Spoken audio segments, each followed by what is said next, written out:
Did they feel a connection to the Indian feel a connection to the wolf's social structure as well? And and also to like the Native Americans like used everything. I mean, they don't leave anything behind. To make sinew, to make rope, and they really believe in that aspect. Did they get that from the wolves? Because the wolves. Yes, wolves. They will. They'll eat everything. For years, people believe that wolves are these bloodthirsty killers. They just kill to kill. That's not true.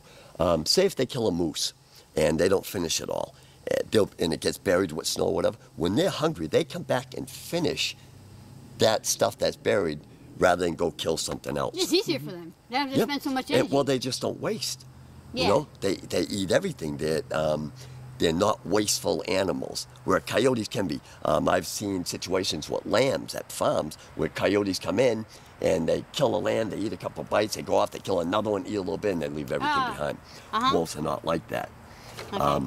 And yeah, they just, they're very social like humans. Like when puppies are born, they all start howling. They all start wagging their tails. They get very excited that there's new members coming into the pack and everything, just like people.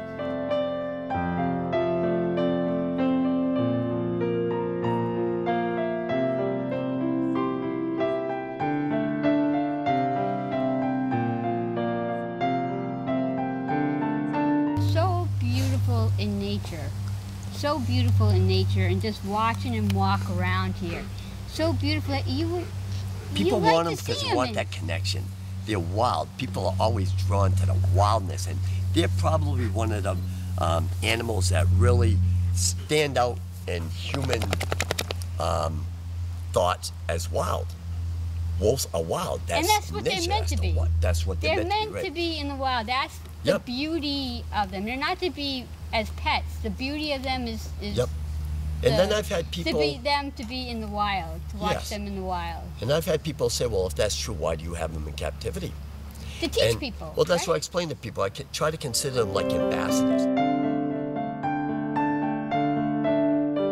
That woolly fur traps the heat inside them in the winter. Come here, Danehi. Oh, that's a good boy. Can you sit down? Can you sit down? See his paws? They actually have toes. And I don't know if he'll let you touch him after the Monty comes. Come here. Oh, yeah. Well, I'm filming him right now. Yeah, come here. Oh, good boy. But see, they actually have webbed feet. Easy. They have webbed feet. Oh, yeah? And they have actual toes. There's little knuckles and bones that make up the actual toe there, like our fingers. Where the dog would have the claw connected to a bone here to the pad. Yeah. These goes all the way back. And see how the fur grows this way? Yeah. So that the ice and everything can't get through the web and the fur, so they don't get the ice buildup in between their toes. His shoulders don't end until right here. Right. Where a dog's shoulders end about where the legs cross. Right. Dogs slope in their rear quarters. These guys are higher in the rear quarters. So most of the difference between them and dogs is bone structure, the makeup of their body and everything. What a good baby, huh? And inside the ears, wolves have fur all inside the ears, where dogs have fur just around the outside trim of the ear. Easy. See, and that's how they'll communicate too a lot with their noses like that. Right. And yeah, there's his adult teeth just starting to come out. Look at those. And he's 3, right? 3 in November he was. 3 in November? So he's over 3. He's actually going on 4 years old, a few months. But now that he's mature, he won't get no bigger. Now he'll start putting on weight. Oh, okay. He'll get heavier. Like a dog does. His head will be the last thing to grow, and then these tufts of fur will start coming out more, winging out like on the sides. Why does he hang around? I mean, why doesn't he just take off and head back? Because of the I'm what's to his pack with him right now. I'm it right here. You're what? I'm what part of his pack that he's with right now. So he feels safe around me and everything. What we always did is when the wolf puppies were small, we didn't do it as much with these because just didn't have the time. But we would take wolf puppies out and we'd walk out here with them. We did it with him, we did it with all the others. And what we do is we teach them to walk with us without a chain.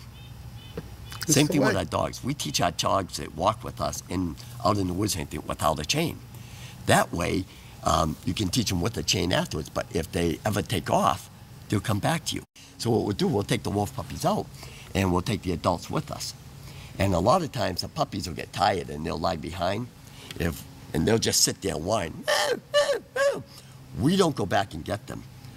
We sit on the ground and we let the wolves go back and get them. And they'll go back, they'll lick them, they'll reassure them, and then they'll come and find us with the puppies and keep up with us.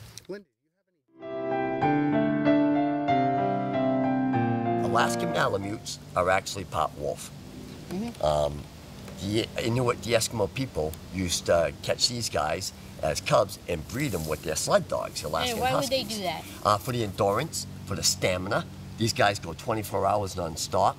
They don't get hip problems and stuff. So it was a better made animal to pull the sleds. Now, imported German Shepherds are actually part wolf. And that's why you see when they advertise import Shepherds, they can say OFC approved, no, guaranteed no hip displacement, stuff like that. Where American Shepherds can get the hip dysplasia because the wolf gene inside the import Shepherd makes them a stronger breed of animal. And that's why they don't get the hip displacements and stuff like that. And plus do the pivot. Yes, you'll get a lot of import Shepherds that will have pivoting hips. A lot of Malamutes, you see a lot of Malamutes will have the actual toes, like the wolf has, and not like a dog's. Oh, good baby. That's why Malamutes have the facial mask, the white along the cheeks and the jaws and everything. Yeah, because it's the wolf that's in them. Then how did they get the blue eyes? Wolves don't have blue eyes, only when they're born, and they change. If you're seeing a wolf that has blue eyes, it's part husky, part Siberian husky. Alaskan Malamutes don't get blue eyes. Oh, Siberian Huskies get blue eyes. Yeah. Oh yeah, Huskies are different than a Malamute. Huskies are different from Alaskan Huskies. Alaskan Huskies, the original Alaskan Husky was actually a mutt. They would take different types of dogs and for characteristics from different ones to make the sled dog. And then once they realized that, wow, we can throw wolf into that and make him a much bigger, stronger animal. No hip problems, the stamina, they can pull a sled for 24 hours non-stop. And so that's why they end up mixed breeding them.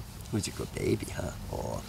Now, did the American Indians do that at all with the wolves? Mix them, or just the American Indians? Oh yeah, it started with the Eskimos. The Eskimos were, and I would say that the only reason that the natives did it was because they already had dogs, and they would get these wolf cubs, they'd bring them into the village, and they would on their own breed with the dogs. And so they would have a mixture in them. But they didn't intentionally do it for any particular reason or anything. It just happened. He's a good baby. Yeah. What would be your environmental tip of the day? I would have to say is don't try to change nature and the environment. It takes care of itself. And a lot of times, even scientists, I know some biologists think differently, some think the same way as me, is nature takes its course. Yeah, it does. You know, there's no question about it. That's right. Years ago, when they were killing off wolves, they thought that the best way to wipe out wolf populations and packs, kill off the leaders. If you kill off the leaders, they'll disrupt the pack and they'll die off. Well, the complete opposite happened. You take a pack of 20 wolves and you kill off the alpha male and female. 2 pairs are going to come right up the ladder and become alphas.